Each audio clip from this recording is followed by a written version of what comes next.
What practices do you have in place for you that help sustain your ability, to show up and let go in your own life, and then do this remarkable job that you do showing up for others?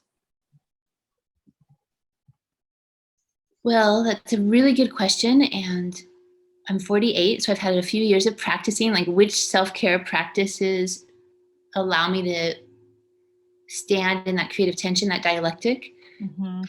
I have found yoga, the practice of yoga and the teaching of yoga to be super helpful. I teach tonight, for instance, and I get to spend time with wonderful people breathing and moving in their bodies.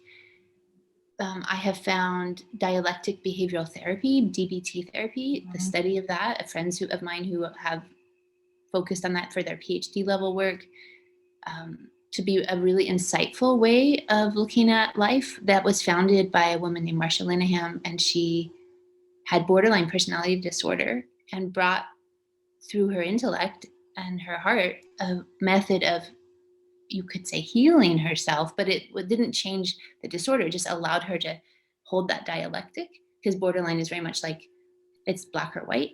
Right. And this is a dialectic of both. And she's also a Zen Buddhist. So there's a lot of Buddhism in that practice. I have found massage therapy to be very helpful. Mm. I mean, I have found art and dance to be extraordinarily helpful. I Mhm. think dance for me and yoga have been the primary piece. Healthy relationship, healthy partnership. The Gottman Institute's work around communication and looking at the relationship like a house and Mm. how healthy are the structures in your house. So my partner and I completed level 1 Gottman training for therapists, and he's in mental health. I am a chaplain. I'm not a mental health therapist at this point. However, taking that training with a whole group of mental health therapists was so fascinating. And a lot of it is that dialectic, because Gottman Institute teaches around 70% of conflict in a couple will never be resolved.